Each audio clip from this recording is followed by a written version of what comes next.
Commander Jarek stood on the bridge of his warship, staring at the blue-green planet through the main view screen.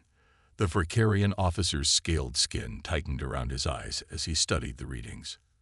Another primitive settlement, he growled to his second-in-command. These humans expand like parasites across the outer systems. Lieutenant Krav nodded, mandibles clicking softly. Our intelligence suggests they are physically weak, Commander. No natural defenses, minimal strength compared to galactic standards. Then why haven't they been conquered yet? Jarek asked, narrow pupils contracting. The reports mentioned something about beasts. Yes, Commander. Humans apparently domesticate predator species as companions. Some believe these creatures serve as living weapons. Jarek's interest piqued. The Vricarian Empire had encountered many species, but few kept other life forms as tools of war. Prepare a landing party. I want to see these humans, and their beasts myself. Down on the planet's surface, John Mason finished his morning coffee on the porch of his prefabricated home. The human settlement of New Haven was small but growing, with about 200 colonists working to establish a permanent presence on this distant world. Come on, Max, John called to his German shepherd. The dog bounded up from where he had been sniffing around the garden, tongue lolling happily. John attached the leash and began their morning walk. As settlement security coordinator, John kept his communications device with him at all times. It buzzed as he reached the edge of town. Mason here, he answered. John, it's Pete from observation. We've got an unscheduled ship entering orbit. Looks military, definitely not human design. John's casual morning evaporated instantly. Hostile. Not firing, but they're deploying smaller craft. I'd say we have visitors in about 20 minutes. Sound the alert, level 2. Not a drill, but no panic. I'll meet them at landing zone B. John quickened his pace, Max trotting alongside him. The settlement had protocols for first contact scenarios, though they'd never needed them before.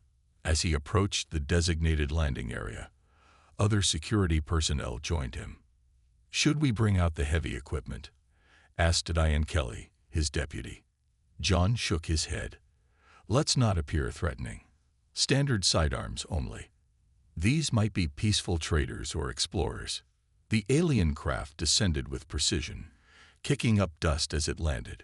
John kept Max close, one hand on his leash, the other near his holstered weapon. The ship's hatch opened with a mechanical hiss. Commander Jarek emerged, flanked by 4 armed Vricarians.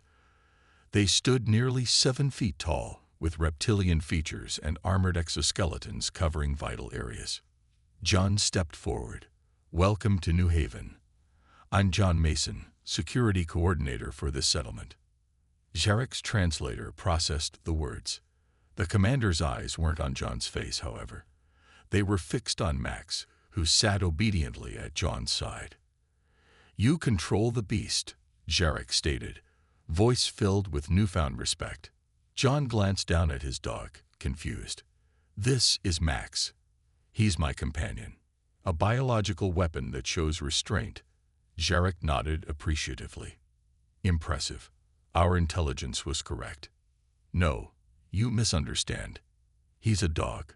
A pet. Not a weapon. The Vricarians exchanged looks. Their intelligence had described humans as deceptive. The beast responds to your commands, Jarek insisted.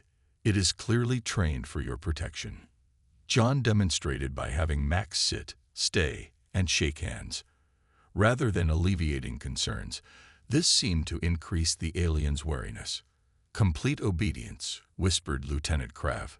The human has absolute control. Jarek stepped back slightly. We come representing the Vricarian Empire. We claim this sector as our territory, but are willing to allow your settlement to remain, provided you share knowledge of your beast program. Beast program? John repeated, baffled. There's no program. Dogs have lived alongside humans for thousands of years as companions. Jarek didn't believe him. The commander's eyes narrowed as he watched Max's alert posture and attentive gaze. "We will establish an observation post," Jarek announced. "We have much to learn about your companions." As the aliens returned to their ship, John scratched Max behind the ears, suddenly worried. "Good boy," he said quietly. "I think we've got a problem." For the next 3 days, the Vricarian observation post hummed with activity on the outskirts of New Haven. Commander Jarek reviewed drone footage with increasing interest, his scaled fingers tapping against the viewing console. "Look at this," he told Lieutenant Krav, pointing to an image of a woman jogging with a border collie. "The human female maintains perfect pace with her beast. Training exercises happen in plain sight." Krav nodded. They show no shame in displaying their military preparations. The footage changed to show a small park where a young boy threw a ball for a Labrador retriever. The dog raced after it, returning it to the child who rewarded the animal with a treat. "Weapons training," Jarek declared. "The beast retrieves targets and receives chemical enhancement as reward." "Most concerning," added Krav. "The young are trained to control these creatures from an early age." In another section of the settlement, Lisa Carter knocked on John Mason's door. As head of security, she'd been monitoring the alien presence with growing concern. "They're watching everything, John," she said as she entered his living room. Max greeted her with a friendly nudge against her hand. "Their drones follow anyone walking the dog. They've been taking readings near the veterinary clinic too." John sighed, running a hand through his short brown hair. "I tried explaining to their commander that dogs are companions, not weapons. He didn't believe me." "The Admiral needs to know about this," Lisa said. "The nearest fleet is 3 weeks away at best jump speed." "I don't want to escalate things if we don't have to," John replied. "Maybe we can arrange another meeting. Bring some of the settlement's dogs to show them how friendly they are." Outside, a golden retriever barked at a Vricarian drone that hovered too close to a family picnic. The drone recorded the sound, transmitting it back to the alien camp. "Alert vocalization," Jarek noted, watching the feed. "The beast warns of our surveillance." "Their communication systems are advanced," Krav observed. "Different beasts with different capabilities, deployed strategically throughout the settlement." That evening, John called a community meeting in the settlement hall. Residents packed the room, many bringing their dogs with them. "The aliens are called Vricarians," John explained to the crowd. "They seem to think our dogs are some kind of biological weapons program. I need everyone to behave normally but be extra careful with your pets." "My Pomeranian is hardly a weapon," laughed an older man named Frank Wilson. "Precious wouldn't hurt a fly." "They don't understand that," Lisa interjected. "To them, the fact that the dogs obey commands makes them look like trained war beasts." As the meeting concluded, a young woman raised her hand. "The search and rescue training exercise is tomorrow. Should we cancel it?" John hesitated. "No, maintaining normalcy is important. Just be aware you're being watched." The next day, the scheduled search and rescue drill began. Volunteers hid in the woods while trained dogs sought them out. Vricarian drones hovered overhead, recording everything. In the observation post, Jarek watched with wide eyes as a German shepherd located a hidden volunteer within minutes, using only scent. "Their tracking capabilities are extraordinary," he told his officers. "These beasts can hunt targets who have completely concealed themselves." "Commander," a communication officer interrupted. "High Command has responded to our report. They consider the human beasts a potential threat to Vricarian security. We are ordered to demand full disclosure of their beast program or neutralize the settlement." Jarek stared at the footage of the search and rescue dogs. "Prepare my transport. I will deliver the ultimatum personally." "And if they refuse?" asked Krav. "Then we will see just how dangerous these human beasts truly are," Jarek replied, his voice low and serious. "One way or another." Commander Jarek marched toward the human settlement with 6 armed guards. His posture was rigid, his reptilian eyes scanning for threats. When they reached the central plaza, he demanded to speak with the leaders immediately. John Mason and Lisa Carter met the aliens at the administrative building. John noticed the Verkarians kept glancing around, as if expecting an ambush. "Commander Jarek," John greeted, trying to keep his voice calm. "What brings you back to New Haven?" Jarek straightened to his full height, nearly 7 feet tall. "By order of the Verkarian High Command, your settlement must surrender all information about your beast program. We require access to training methods, control techniques, and breeding facilities." Lisa stepped forward. "There is no beast program. Dogs are companions, not weapons." "Your deception ends now," Jarek hissed. "We have observed your training exercises. The tracking abilities of these creatures, their complete obedience, their strategic deployment throughout your settlement." John sighed.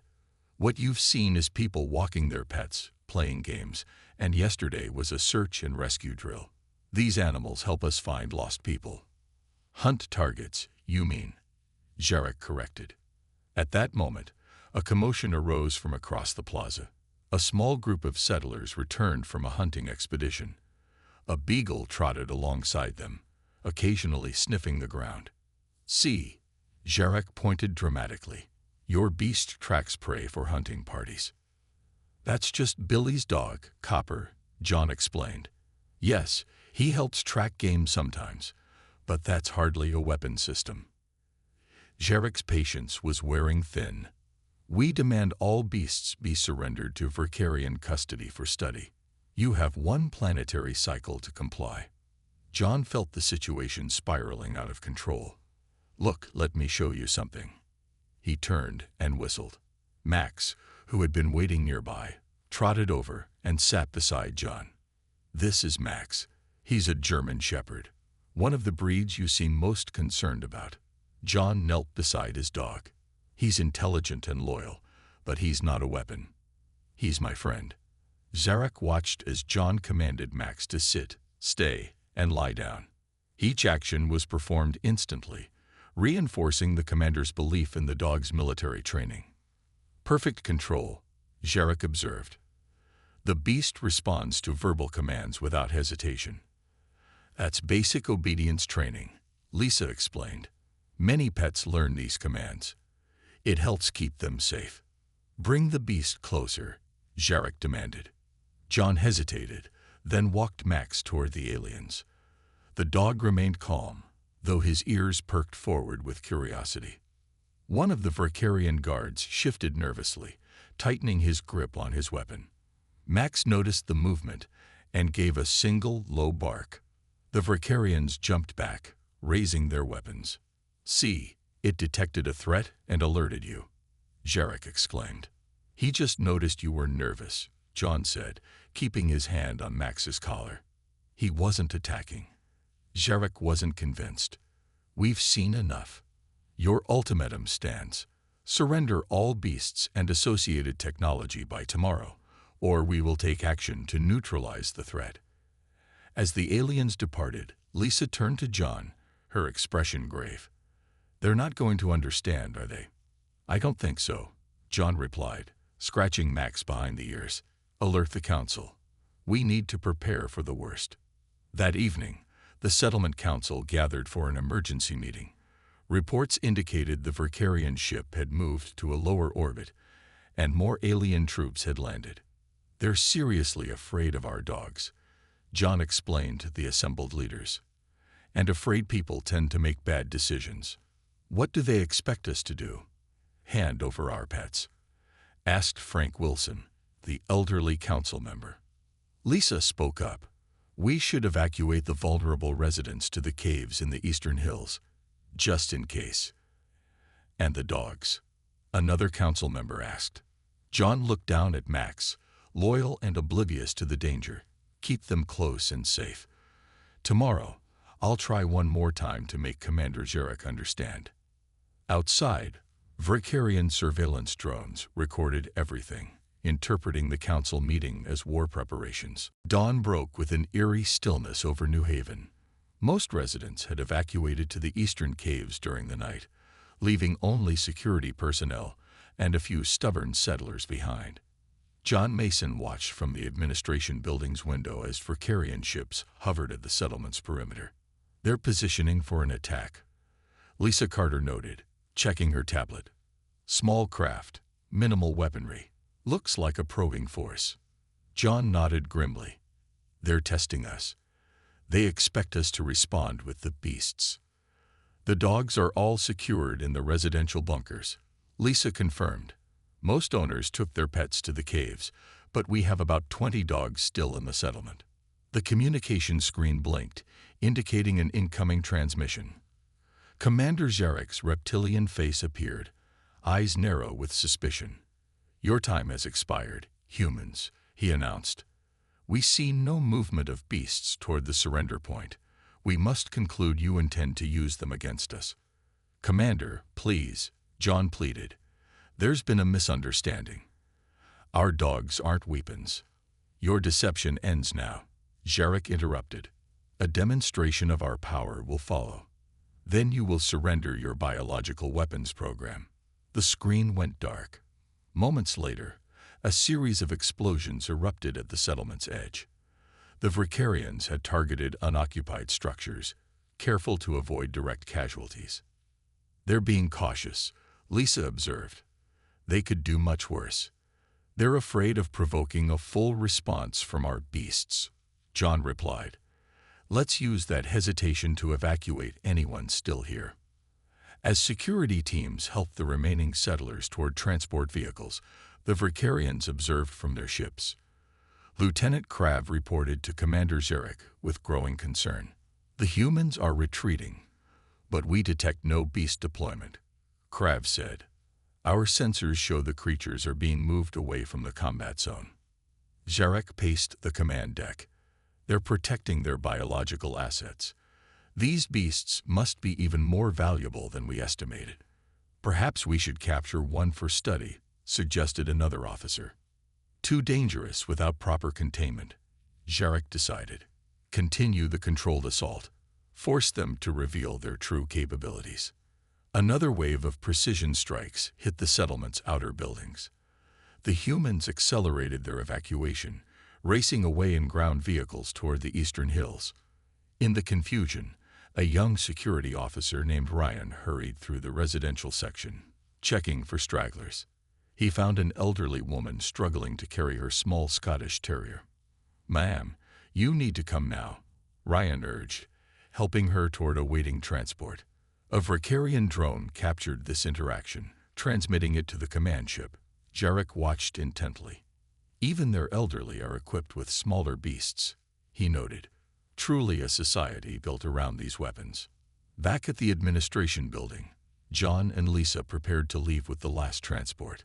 The building shook as a nearby structure was hit. That's everyone, Lisa confirmed. Let's go. As they hurried outside, John realized something terrible.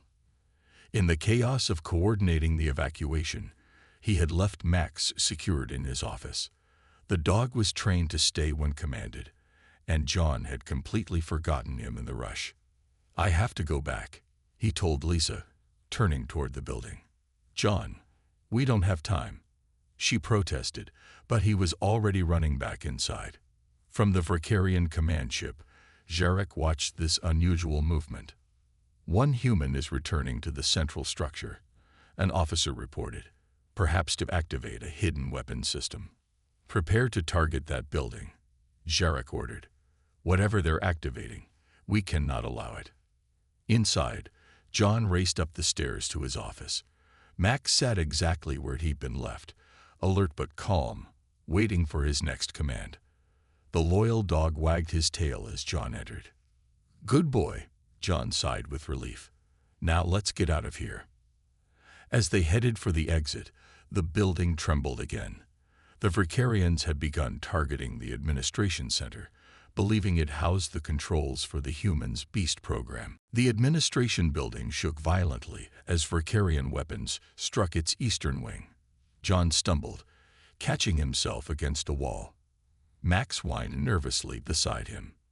It's okay, boy, John assured the dog, though his own heart raced. We just need to reach the vac exit. They hurried down a smoke-filled corridor.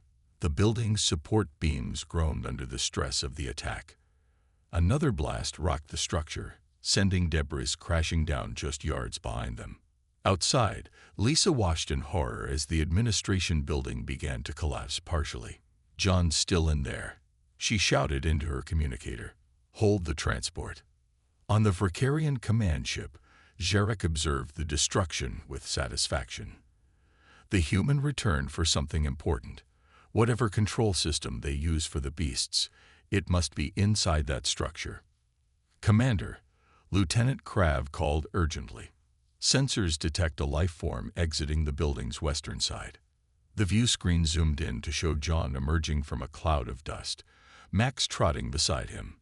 The dog appeared alert but calm despite the chaos around them. "The human has retrieved his beast," Jarek observed, eyes widening. "This confirms our theory. They would not risk returning for a mere pet. That creature must have strategic value." John coughed, waving away dust as he guided Max toward the waiting transport. A sudden movement caught the dog's attention. A small animal, likely a native rodent, disturbed by the commotion, darted across their path. Max, still young and with a strong prey drive, jerked away from John and gave chase. The sudden movement broke his training. "Max." "No," John called, but the dog was already running, not toward the transport, but directly toward the nearest Vrikarian landing craft. "He's going after that critter," John muttered in frustration, immediately pursuing his dog. "Max, stop. Come." From the Vrikarian ship, this scene played out dramatically differently. "Commander," Krav gasped, "the beast has been released. It's charging directly toward our ground forces." Jarek stood, mandibles clicking in alarm. "The human is pursuing, giving attack commands." Panic erupted among the Vrikarian ground troops as they spotted the running dog. One soldier fired a warning shot that struck near Max's paws, causing the dog to yelp and change direction. Now confused and frightened, Max darted between two Vrikarian vessels. In their haste to reposition weapons to track the dog, one Vrikarian gunner accidentally fired into their own communications array. Sparks flew as critical equipment exploded. "Our ground communications are down," an officer reported frantically. "We can't coordinate defensive measures." John saw the alien's confusion and used it to his advantage, circling around a damaged building to approach Max from another angle. The dog had stopped chasing the small creature and now stood, ears perked, uncertain what to do next. "Max, come," John called firmly but quietly. The dog recognized the command and started toward John, which put him directly in front of the main Vrikarian landing craft. 5 soldiers immediately raised their weapons. John froze. Max stopped, sensing the tension. They were caught in a deadly standoff. "Don't move," John whispered, raising his hand slowly. "Stay, Max. Stay." The dog sat obediently, watching the aliens with curious eyes rather than aggression. Commander Jarek himself emerged from the landing craft, weapon drawn. His eyes locked with John's across the dusty clearing. "Call off your beast's attack," Jarek demanded, voice amplified by his translator. John fought the urge to laugh despite the dire situation. "He's not attacking. He was chasing a rodent. He's just a dog, a pet." "Then why risk your life returning for it during our assault?" Jarek challenged. John's expression softened as he looked at Max, still sitting patiently amid the chaos. "Because he's my friend," John answered simply. "And we don't leave friends behind." The sincerity in John's voice gave Jarek pause. The commander tilted his head, studying both human and dog with new curiosity. A tense silence hung in the air as Commander Jarek stared at John and Max. The Vrikarian soldiers maintained their aim, weapons humming with charged energy. John's heart pounded, but he kept his hands raised, staying perfectly still. "Your beast shows remarkable restraint," Jarek observed, stepping closer. "It sits amid armed enemies without displaying aggression." "That's because he's not a weapon," John explained carefully. "Max is trained to be gentle and friendly. That's the point of having a pet companion." Max's tail began to wag slightly, sensing the tension diminishing. The dog's ears remained perked forward, showing curiosity rather than fear. "You may approach your beast slowly," Jarek permitted, gesturing with his weapon. "Show me how you control it." John nodded and took measured steps toward Max. "Good boy," he said softly. "Everything's okay." When he reached the dog, John knelt beside him and placed a reassuring hand on Max's back. The dog immediately relaxed, leaning against John's leg. "He trusts you completely," Jarek noted with fascination. "Trust goes both ways," John replied. "May I demonstrate something?" The commander hesitated, then nodded curtly. John looked at Max. "Sit." The dog sat. "Paw." Max raised his paw. "Lie down." The dog obediently lay on the ground. "Roll over." Max rolled onto his back, exposing his belly. A murmur passed through the Vricarian soldiers. One younger officer stepped forward, earning a sharp look from Jarek. "Commander, that position displays complete vulnerability," the young officer said. "No predator would willingly expose vital organs unless—" "Unless what?" Jarek demanded. "Unless it truly trusts its handler," the officer finished. "Our intelligence may have been incomplete." John seized the moment. "Commander, may I approach you with Max? I promise he won't harm anyone." After a tense moment, Jarek lowered his weapon slightly. "Proceed, but slowly." John stood and beckoned to Max. "Come, boy. Heel." The dog rose and walked perfectly alongside John as they approached the alien commander. "Max, sit," John commanded when they stood before Jarek. The dog sat, looking up at the towering reptilian figure without fear. "He's not afraid of you," John explained. "Dogs are social animals. They're curious about new people or new species." Jarek stared down at the creature he had believed was a biological weapon. Max tilted his head, ears flopping slightly, the picture of innocent curiosity. "Touch him if you want," John offered. "He won't bite." The surrounding soldiers tensed, but Jarek's scientific curiosity overcame his caution. He slowly extended a scaled hand toward Max's head. Max sniffed the alien hand, then pushed his head up against it, a dog's universal request for pets. Jarek froze, startled by the voluntary contact. "He wants you to pet him," John explained with a small smile. "Try scratching behind his ears." Hesitantly, the commander moved his fingers against the dog's fur. Max's tail immediately began wagging faster, his eyes half closing in contentment. "This response," Jarek said, voice uncharacteristically soft. "It's pleasure." "Yes, dogs enjoy physical affection. It strengthens the bond between us." The young Vricarian officer who had spoken earlier cautiously approached. "Commander, permission to." Jarek stepped back, allowing his subordinate access. The young alien knelt, mimicking John's earlier posture, and gently stroked Max's fur. The dog responded by licking the officer's hand, causing him to jerk back in surprise. "That means he likes you," John explained quickly. "It's a friendly gesture." The young Vricarian looked stunned. "I feel different seeing it respond this way." John nodded. "That's the thing about dogs. They've been companions to humans for thousands of years. They can sense emotions, provide comfort, and offer unconditional friendship." Jarek watched the interaction with growing comprehension. "Your entire settlement. The different breeds, the various sizes. They're all like this."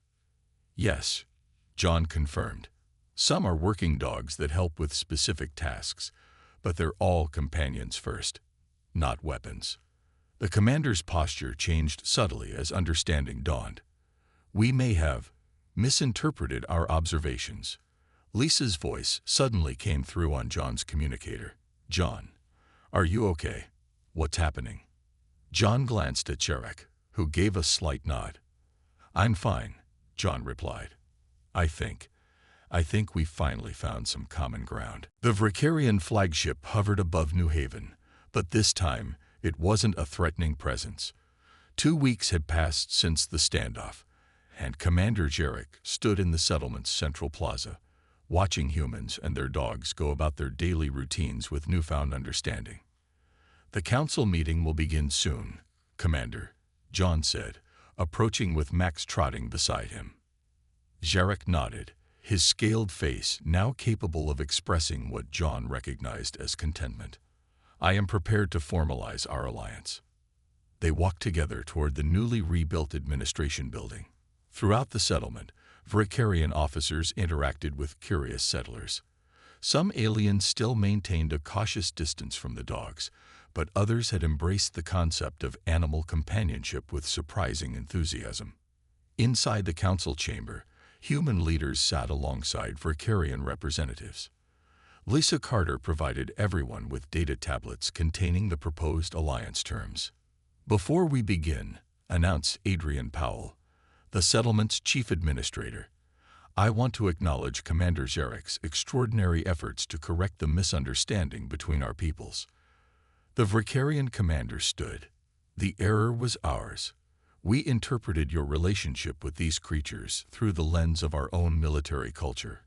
We could not conceive of maintaining such powerful animals merely for friendship." A small commotion at the door interrupted the proceedings. The young Vricarian officer who had first petted Max entered the chamber, a small beagle puppy cradled carefully in his arms. "Apologies for my tardiness," the officer said. "Scout required his morning exercise." John smiled as the young alien took his seat, the puppy settling contentedly in his lap. The first interspecies adoption had been approved just days ago, and already several Vricarians had expressed interest in having their own canine companions. "Our scientists are fascinated by the co-evolution between humans and canines," Jarek continued. "Such a partnership, built on mutual benefit rather than dominance, was previously unknown in our records. Dogs have been alongside humans for over 15,000 years, Adrian explained. They'd helped us hunt, protected our homes, and provided companionship through our entire history." The meeting proceeded smoothly, with both sides agreeing to territorial boundaries, trade arrangements, and cultural exchange programs. A special provision allowed for a canine ambassador program, where interested Vricarians could learn about proper dog care and training. After the meeting, John found Jarek standing at the settlement's edge, watching the sunset. The commander had something tucked into a pouch on his uniform. "Everything okay?" John asked, approaching with Max. Jarek turned, mandibles clicking in what John now recognized as embarrassment. "I acquired something from your market." He reached into the pouch and pulled out a dog treat. "May I?" John laughed. "Of course." The commander knelt and held out the treat. "Max, sit," he commanded, mimicking John's tone. The dog immediately sat, taking the treat gently from the alien's hand. "You've been practicing," John observed. "Indeed, I find the direct communication satisfying." Jarek scratched Max behind the ears exactly the way the dog preferred. "On my homeworld, we maintain distance from other species. We study them, hunt them, or avoid them. We never considered friendship." A transport ship descended nearby, carrying the first official delegation from Vricarian High Command. They had initially been skeptical of Jarek's reports, but had ultimately accepted his recommendation for alliance rather than conquest. "They will understand once they interact with the dogs themselves," Jarek said confidently. 6 months later, the human-Vricarian alliance had become the talk of the galactic sector. Trading vessels from both species traveled freely between their worlds. A specialized veterinary program had been established to ensure the health of the growing number of dogs living with Vricarian families. Commander Jarek, now promoted to governor of Vricarian Outer Territories, was known for 2 things: his fair handling of interspecies disputes and the German shepherd puppy named Star that accompanied him everywhere. His uniform, once pristine and formal, now usually contained dog treats in every pocket.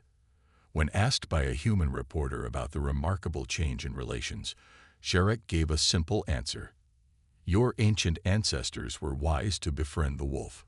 Perhaps the greatest strength of humanity isn't your technology or your resilience, but your ability to turn potential enemies into family. He paused, looking down at Star.